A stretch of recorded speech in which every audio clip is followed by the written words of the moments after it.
Well, it's hard to say definitively where the red line is, but it's very clear that if the Ukrainian military does very well against the Russian military in the upcoming offensive that the Russians are going to launch in eastern Ukraine, and the Russian forces are really being clobbered.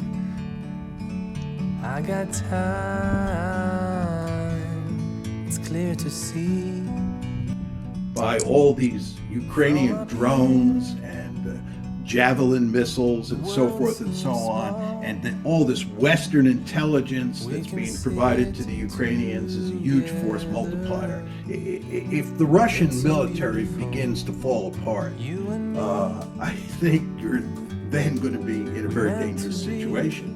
And if at the same time the Russian economy is really beginning to hurt and is even on the verge of collapsing, I think at that point the Russians will think very seriously about trying to rescue the situation with nuclear weapons.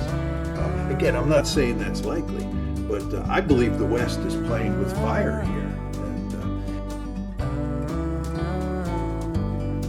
And more importantly, what we're doing is we're leading Ukraine down the path to destruction. I mean, if you look at what's happening in Ukraine, this is a catastrophe.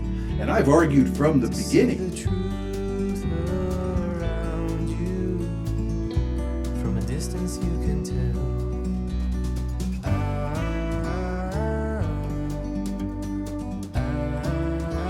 I argued back in the early 1990s, I was virtually the only person in the West who argued that Ukraine should keep its nuclear weapons, because I said there was always a possibility that someday the Russians would come knocking.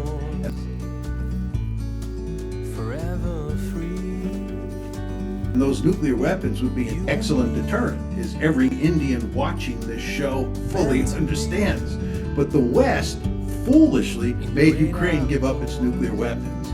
Then the West foolishly led Ukraine to poke the Russian bear in the eye with NATO expansion, causing this crisis. And then once the crisis broke out, the West pushed Ukraine to double down, and the West itself doubled down, and the end result is Ukraine is getting wrecked.